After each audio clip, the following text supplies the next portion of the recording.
Administração pública e as atividades administrativas. Em seu sentido mais abrangente, a expressão administração pública designa o conjunto das atividades diretamente destinadas à execução concreta das tarefas ou incumbências consideradas de interesse público ou comum, numa coletividade ou numa organização estatal. Do ponto de vista da atividade, portanto, a noção de administração pública corresponde a uma gama bastante ampla de ações que se reportam à coletividade estatal, compreendendo, de um lado, as atividades de governo, relacionadas com os poderes de decisão e de comando, e as de auxílio imediato ao exercício do governo mesmo e, de outra parte, os empreendimentos voltados para a consecução dos objetivos públicos, definidos por leis e por atos de governo, seja através de normas jurídicas precisas, concernentes às atividades econômicas e sociais, seja por intermédio da intervenção no mundo real, trabalhos, serviços, etc., ou de procedimentos técnico-materiais, ou, finalmente, por meio do controle da realização de tais finalidades, com exceção dos controles de caráter político e jurisdicional. Na variedade das atividades administrativas, abstraindo-se o exame daquelas de governo, que merecem consideração à parte, dois atributos comuns devem ser destacados. Em primeiro lugar, o fato de essas atividades serem dependentes ou subordinadas a outras, e controladas por essas, as quais determinam ou especificam os fins a atingir, atividades políticas ou soberanas e de governo. Em segundo lugar, o de serem executivas, no duplo sentido de que acatam uma escolha ou norma anterior, e de que dão continuidade à norma, intervindo para a consecução final de interesses e objetivos já fixados. Tais atributos conduziram a que a administração pública fosse identificada, item essencialmente, como uma função, ou como uma atividade fim, condicionada a um objetivo, e como organização, isto é, como uma atividade voltada para assegurar a distribuição e a coordenação do trabalho dentro de um escopo coletivo. Segunda, as estruturas administrativas. No momento em que a exigência da distribuição e coordenação do trabalho administrativo assumiu relevo e dimensões sempre crescentes no decorrer da experiência dos ordenamentos estatais modernos e contemporâneos, de tal modo que deu origem ao aparecimento e ao desenvolvimento de estruturas específicas, o termo administração pública, do ângulo de seus destinatários, passou a indicar o complexo de estruturas que, conquanto se encontrem em posições de subordinação diferentes, em relação às estruturas políticas e de governo, representam uma realidade organizativa distinta daquelas. Para a maioria dos estudiosos, as estruturas administrativas representam, mais do que tudo, o traço característico dos estados modernos e contemporâneos, manifestando, quase fisicamente, sua presença no plano subjetivo. Constitui característica normal dessas estruturas o fato de se lhe ter destinado um pessoal escolhido por sua competência técnica, contratado profissionalmente e em caráter permanente, corpos burocráticos. Entretanto, faz-se mister esclarecer que a administração pública não pode ser reduzida, como às vezes ocorre, ao perfil de suas estruturas. De fato, isso não permite explicar integralmente o fenômeno administrativo público, tal como ele se delineia, do ponto de vista histórico e comparado. Mormente se tem em mente que nem sempre existiram estruturas de tipo burocrático destinadas à execução de atividades administrativas e que, muitas vezes, existe continuidade ou identidade parcial entre as estruturas governativas e administrativas. Terceira, o problema administrativo e tipos de administração. A variedade das funções a que se pode endereçar a ação administrativa e a diversidade das atividades com que ela pode se manifestar aconselham que se assuma o ponto de vista mais abrangente de considerar a administração como atividade ou função necessária, semelhante à da política e à do governo, em qualquer ordenamento geral ou especial. Trata-se, mais propriamente, de considerar como dado constante de toda a coletividade estatal, como, aliás, de todo grupo social organizado, a existência de um problema administrativo que tem ou pode ter soluções diversas, mesmo no plano organizativo em relação à variação dos três componentes principais e individuantes de cada sistema e tendo em vista, também, as características diferentes de cada país no plano social, econômico e cultural, tipo de instituições políticas e de governo existentes, a relação entre estas e a administração pública, e as finalidades tidas como metas ou objetivos de interesse público. O exame do modo como se tem encarado e procurado resolver positivamente o problema administrativo, onde quer que se faça, com base nas três principais variáveis já lembradas, que escondem, de certo modo, os elementos fundamentais do fenômeno administrativo público, o elemento institucional, o organizativo e o funcional, permite individualizar diversos tipos de administração pública, tanto no decurso da evolução histórica como no confronto das diversas experiências nacionais. Poderá parecer, em particular, como os negócios da administração pública seguem, para e passo, as formas de Estado e de governo, tendo como manifestação específica, e não menos essencial, a organização e o equilíbrio exigido pelas circunstâncias. Será igualmente possível constatar, especialmente na época atual, a copresença de diversos tipos de administração pública dentro da própria coletividade estatal. Em relação a cada tipo de administração é também possível elucidar como as instituições políticas e governamentais foram fortes e capazes de realizar ou mandar realizar os próprios objetivos. Por outro lado, deve destacar-se também quanto a administração pública correspondeu, tanto no plano estrutural quanto no funcional, aos seus objetivos e como foi eficiente em atingi-los.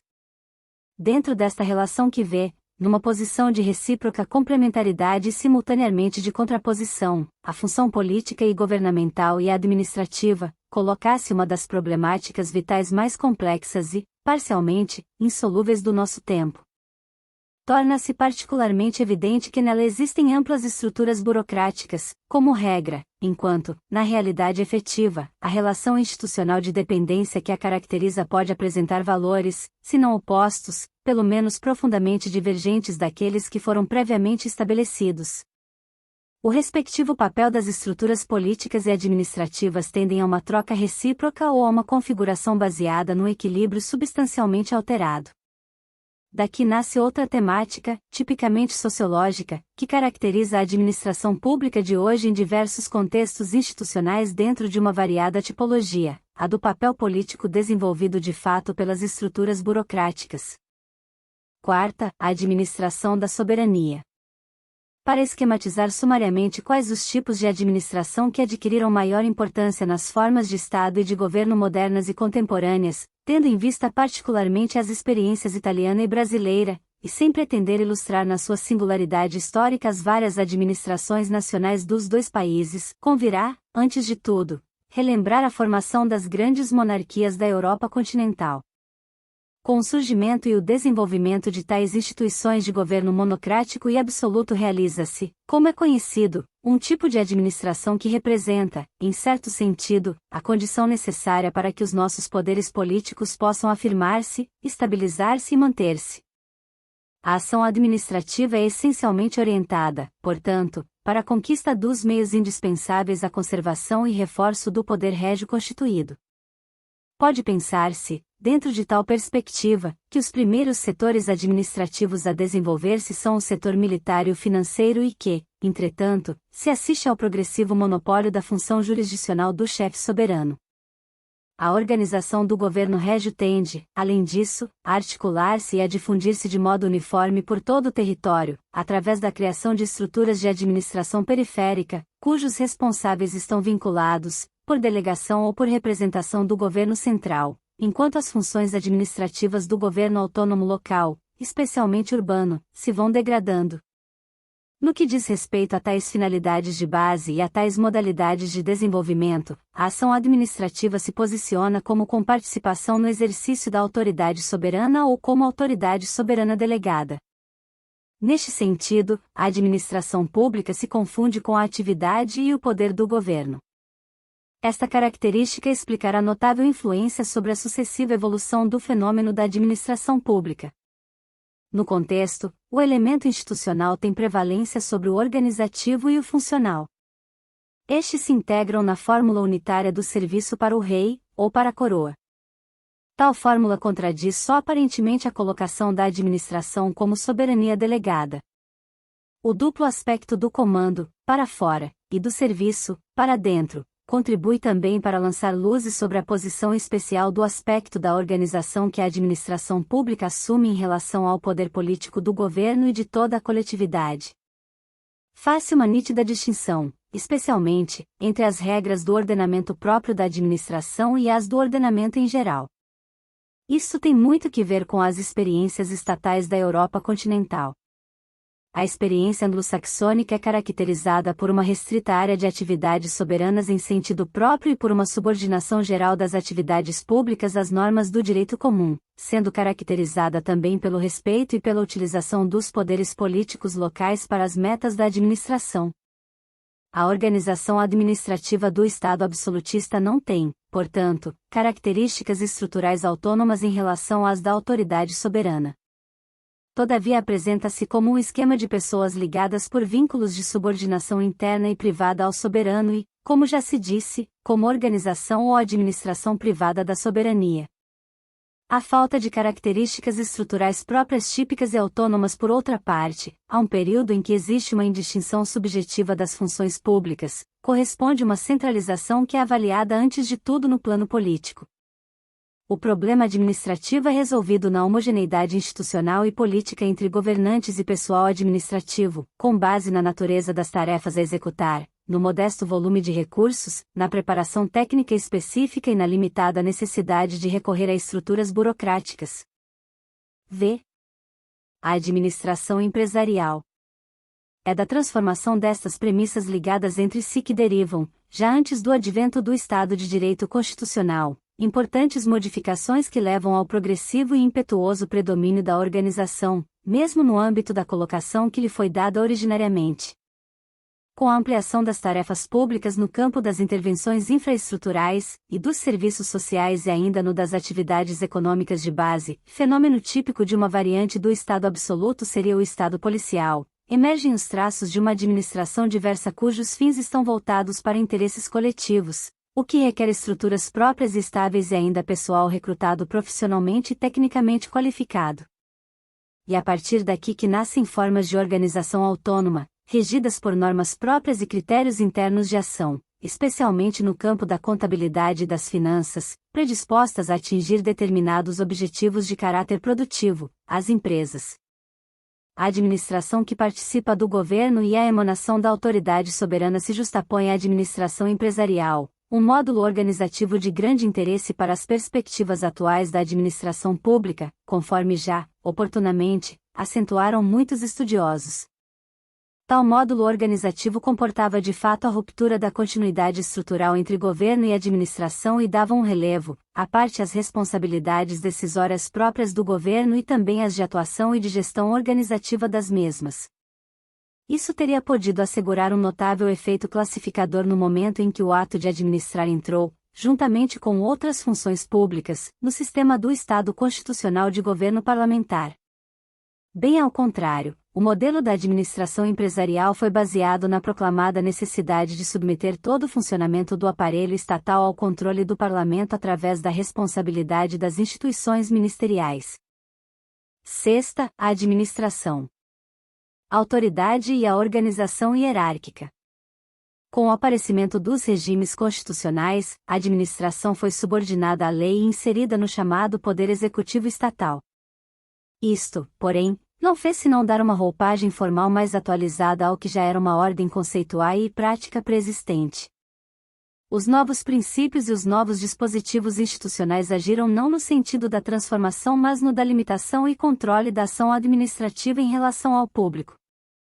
A ação administrativa foi regulamentada quanto aos interesses e metas a perseguir e também quanto ao âmbito das suas possibilidades de intervenção, particularmente as do tipo unilateral e autoritário. Todavia, a intervenção foi configurada igualmente como manifestação de autoridade, legislativamente circunscrita, para a satisfação de interesses próprios do titular da soberania, não do príncipe, mas da entidade estatal. O momento de contato entre os dois campos separados da administração e da sociedade é traduzido através do ato administrativo, o qual fixa concreta e unilateralmente o interesse do Estado-pessoa, dentro dos limites do tato que a legislação permite e sem o qual, por outro lado, os remédios jurisdicionais aplicados não poderiam oferecer corretivos eficazes e exaustivos para a tutela do interesse público a defender. Desta maneira, o aspecto organizativo da administração torna-se prevalente. Enquanto assume seu próprio perfil estrutural, a administração conserva e reforça seus laços de dependência dos dirigentes políticos, de tal modo que, pode dizer-se, a administração não é mais do que o aparelho do governo. As estruturas são ordenadas sobre o modelo ministerial e dentro de cada ministério as mesmas são articuladas de maneira a favorecer a direção e o controle cotidiano das atividades administrativas pelos chefes políticos. E sabido que, dentro das estruturas centrais e periféricas dos ministérios, a distribuição das tarefas administrativas se realiza progressivamente mediante a formação de uma escala de competência interna. Tal escala vai desde a competência geral à competência específica e comporta, no caso de competência de nível inferior, e dos titulares de cargos, a possibilidade de participação ou de substituição no exercício da competência de nível inferior. Ao mesmo tempo, as diversas competências são individualizadas de modo que a cada uma delas corresponda à realização ou à preparação de uma ou mais atividades de execução normativa. Neste contexto, há a supressão consequente de qualquer responsabilidade direta por parte do pessoal administrativo que atua dentro das metas da organização. Disciplinando de modo uniforme a atividade ou o segmento de atividade confiado a cada uma das unidades organizativas, garante-se, por outro lado, um controle fácil e uma possibilidade de rápida agilização na transmissão das ordens e das diretrizes de cúpula, sempre que isso for necessário. Sétima, a crise da organização hierárquica. A organização ministerial de tipo hierárquico voltada para a acentuação da unidade e regularidade formal da ação administrativa move-se, na verdade, dentro de uma relação de relativo equilíbrio com os objetivos de ordem e disciplina inerentes à administração segundo a concepção dominante do Estado liberal. Por outro lado, essa organização representa, também, a negação destas exigências se levar em conta a carga política implícita que ela supõe. Enquanto se admite que a administração pública deve atuar imparcialmente, cumprindo, de preferência, o mandado na lei, verifica-se, por outro lado, estar ela organizada de tal maneira que se torna facilmente permeável à interferência de partes. Esta profunda contradição não tardará a vir ao de cima, colocando, em termos dramáticos, o problema da separação da esfera política da esfera administrativa. Entretanto, se prescindir do aspecto da tutela jurisdicional, não serão alcançadas senão soluções parciais e impróprias, tendo em vista as causas de fundo que originaram o problema. Quando se deveria dar um lugar distinto, respectivamente, às estruturas de governo, e de seus órgãos auxiliares, e às estruturas administrativas, atribuindo a estas últimas uma configuração autônoma precisa, lembremo-nos dos órgãos e agências existentes no escalonamento hierárquico da Suécia e da América do Norte. Verifica-se apenas a concessão de garantias para o corpo burocrático em contraste com a classe política dirigente, assim como a concessão de privilégios para a maioria dos servidores. A ela subordinada, sem que as estruturas percam seu caráter uniforme e hierárquico. A criação de garantias de Estado para os empregados, o crescimento numérico do corpo burocrático e, de um modo geral, o poder alcançado por este em relação à classe política, mesmo nos serviços a ela prestados nos partidos e por ocasião de eleições, representam fatores que contribuem para agravar as condições de responsabilidade prática de cada um e da organização em seu conjunto. Essa disparidade concorrerá, por seu turno, para enfraquecer mais o controle político até reduzi-lo a termos meramente fictícios, pouco ou nada ajudando na imparcialidade da ação administrativa. Acrescente-se a isso a consideração de que nem se constituíram centros de governo autônomo regional e local, para uma distribuição vertical do poder político, nem se realizaram, a nível local, aquelas formas de autogoverno ou de autoadministração, próprias do sistema inglês de ordenação onde as funções estatais periféricas são entregues a órgãos eletivos. Em um e outro caso poderiam ser retomadas as condições de um decisivo controle político e de uma relação de responsabilidade mais direta entre administradores e administrados. É sabido, por outro lado, que se assiste a uma progressiva absorção, por parte da órbita estatal, das atividades administrativas de interesse local dos municípios, das províncias e até dos estados, nos países federados. Na Itália constata-se a repressão da autonomia política das províncias existentes no período fascista. A mudança sucessiva das tarefas administrativas, consequência da consolidação do Estado Social, pressupõe fundamentalmente os mesmos princípios que sustentavam a organização hierárquica tradicional como exigência de reforço das estruturas e das modalidades de ação relacionadas com os novos objetivos e com os fins da prestação dos serviços sociais e da gestão das atividades econômicas, e relacionadas também com a solução integrada dos problemas de desenvolvimento da sociedade e com a consecução efetiva dos resultados econômicos sociais visados. Perante tais problemas, as estruturas atuais não possuem a capacidade de uma flexível e tempestiva adaptação. Por seu lado, a ação administrativa, se continuar centrada sobre atos e competências exatas, irá complicar-se para além do que é desejável no ponto de vista comportamental e terá efeitos paralisantes sobre a vida do país. De start, aquilo que deveria ser um tipo de organização realista e de eficiência administrativa terminará por ser um mecanismo de funcionamento baseado em regras ultrapassadas no tempo e apoiado em critérios de autodefesa e de autoperpetuação desligados do contexto vivo da ação e das diretrizes do governo. Oitava, administração para órgãos e empresas. A crise da organização administrativa tradicional não se seguia, até agora, à criação de um modelo ou de um tipo alternativo de administração. A tendência atual, já iniciada há tempos atrás, está voltada, de preferência, para a ruptura da unidade do sistema administrativo e para a introdução, em seu lugar, de uma pluralidade de tipos de administração, presentes no interior de uma mesma organização. A primeira tendência alternativa a assinalar, enriquecida por vasta gama de manifestações concretas, estaria em evitar a organização ministerial. Respeitando a unidade do poder político-governamental, dentro da área da administração, verifica-se, desde o início do século, o recurso, cada vez mais generalizado, a órgãos e a empresas autônomas, ao mesmo tempo que, o governo, pouco a pouco, mediante intervenção, anexa novos campos de ação e coloca novas exigências de promoção operacional nos diversos setores econômicos sociais. A organização interna de tais estruturas não se diferencia substancialmente da ministerial, da qual reproduz as principais disfunções sem assegurar as vantagens desejadas, seja em ordem a uma maior correspondência política, seja em ordem a uma maior eficiência administrativa. O recurso a estruturas alternativas se amplia, pois, tornando-se com isto particularmente significativo.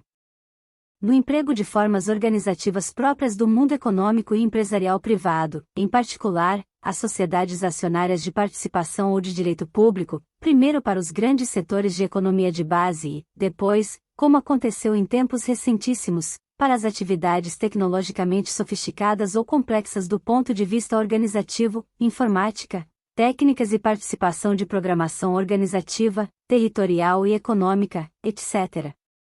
Tudo isto vem determinar, num quadro dominado por uma organização ministerial em ação, na forma acima descrita, juntamente com uma maior amplicidade e oportunidade da participação, ulteriores e não menos graves problemas sobre a organicidade da ação pública em seu complexo, assim como no que diz respeito às possibilidades de real direção e controle da mesma, seja por parte do governo, seja por parte do parlamento, seja ainda por parte da coletividade em geral. Nona, a administração política e a programação. O processo de desenvolvimento da tendência acima referida foi paulatinamente revelando a necessidade de enfrentar o problema administrativo dentro de uma perspectiva de caráter global mais ampla. Uma perspectiva que levasse em conta não apenas o modo de ser das estruturas burocráticas, mas buscasse também as soluções através da revisão do papel e da configuração de um lado, num confronto direto com as instituições políticas e governamentais, e, do outro, numa avaliação das instituições e das estruturas sociais como tais.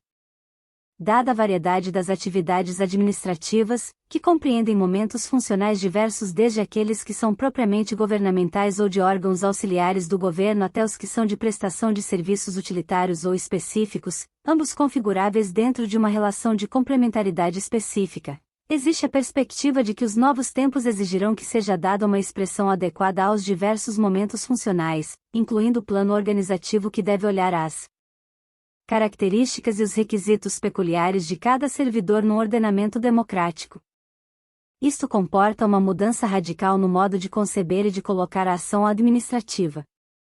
A verdade é que, valorizando-se os diversos aspectos ou momentos funcionais, a ação administrativa deverá ser colocada numa relação imediata com os objetivos a atingir e com as instituições políticas e sociais, num quadro constante de interdependência entre escolhas e resultados. É por este motivo que se assiste hoje a um processo de fragmentação que atinge a administração pública. De uma parte, procura-se reconstruir as estruturas de governo, tanto do centro como da periferia, no âmbito direto de responsabilidade das instituições políticas, de outra parte, procura-se vitalizar estruturas de gestão no âmbito direto de responsabilidade das instituições e dos grupos sociais. Segundo essa tendência, o conjunto das atividades administrativas deveria distribuir-se por todo o arco da organização político-social. O problema administrativo parece que poderia resolver-se superando as estruturas burocráticas, na prefiguração de dois tipos distintos de administração: a administração política, inserida nas novas estruturas de governo, e a administração social, correspondente às estruturas de gestão, expressão do autogoverno das coletividades territoriais e pessoais que agem no seio da comunidade nacional.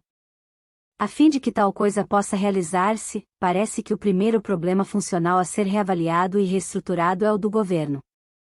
Em dois sentidos, rompendo com o caráter unitário e centralizador que tradicionalmente arrasta consigo, e dotá-lo de adequadas modalidades de desdobramento.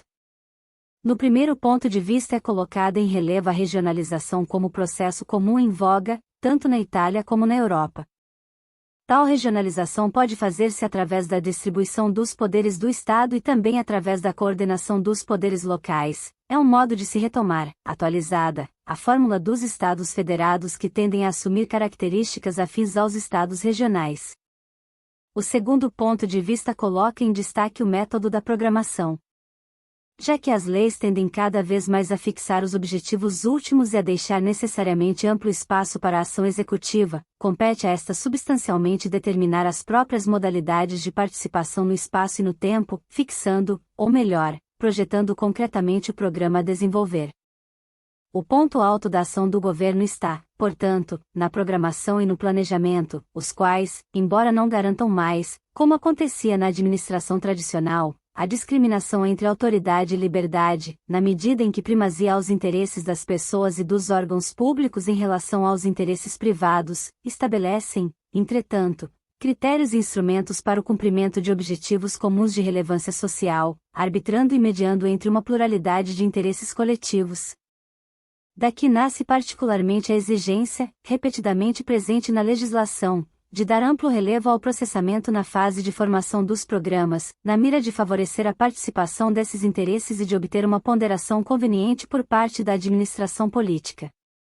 Os programas representam também o parâmetro de comparação e de colocação dos vários centros de governo, respeitada a autonomia e a execução de cada um nos vários níveis e dimensões e as diversas responsabilidades políticas, como é o caso dos estados com autonomia regional. 10ª. A administração social e a gestão da programação. Dentro de um sistema de programas e de planos de atividades, públicas ou privadas, tomam posição particularmente importante outros momentos da ação administrativa, de tal modo que terminam por perder seu caráter de atuação imperativa de normas, estritamente públicas, para se tornar atividades de execução de tarefas programadas, quer se destinem à prestação de serviços assessorias, quer se destinem à promoção, ao reequilíbrio ou à regulação exata de atividades econômicas e sociais. Isso deveria postular um emprego mais amplo de instrumentos privados e uma maior simplicidade no plano de processamento, salvo quando se tornar necessário garantir as exigências do contraditório, e no dos controles, podendo estes ser dirigidos não a cada ato singular, mas à atividade ou à gestão em seu todo. Tudo isso tem implicações organizativas importantes. Desenha-se, em especial, a necessidade de vitalizar estruturas gerenciais dotadas de importância especial em contraste com as estruturas de programação, dotadas de centros próprios de direção e de chefia. Além disso, essas estruturas gerenciais, reorganizando-se paralelamente às do governo, segundo critérios de articulação territorial, podem ser obrigadas a reentrar facilmente na órbita dos poderes locais, mais precisamente na órbita do autogoverno local, e poderão adotar o controle sistemático ou mesmo a própria administração social das atividades e dos serviços prestados por parte dos diversos grupos sociais interessados. Neste sentido se coloca o processo em curso de transformação da administração escolar, sanitária, assistencial e previdenciária que vai dos modelos de organização setorial e vertical até os modelos de organização territorial e horizontal, distritos escolares, unidades sanitárias locais, unidades locais de serviços sociais. Análogas tendências podem destacar-se também nos campos da participação econômica, agricultura, por exemplo. A formação das duas figuras da administração política e da administração social não leva somente à superação da unidade e da uniformidade do sistema administrativo, com a consequente possibilidade de utilizar esquemas organizativos diferenciados e múltiplos centros de participação política e social, especialmente de caráter local. Ela comporta, também, uma transformação, em termos notáveis, do papel do corpo burocrático, o qual, como detentor de autoridade e como guardião da lei, assume diversas conotações variáveis segundo as estruturas em que se insere. Na administração política se realiza um equilíbrio diferente entre direção política e pessoal profissional, na medida em que a ação programática postula um intercâmbio entre a assessoria dos técnicos para a formulação das deliberações políticas e a direção e a participação dos políticos na orientação da ação dos técnicos. Este intercâmbio leva-nos a afirmar que o pessoal profissional se torna mais do que tudo um participante das decisões político-administrativas. Tratando-se, porém, das estruturas gerenciais, o pessoal profissional atua como responsável pelas atividades programadas e também da gerência destas numa relação direta entre estrutura administrativa e uso social, com base num constante controle e estímulo da parte de grupos e classes sociais para a consecução eficaz e objetiva dos resultados prefixados. Em ambos os casos, o burocrata aparece como um especialista em condições de utilizar as contribuições de outras áreas e das técnicas de organização ou de contribuir para a formação das decisões programáticas próprias das estruturas políticas do governo e de prover a condução integrada das atividades de gestão, segundo as atuais tendências de desenvolvimento da administração pública.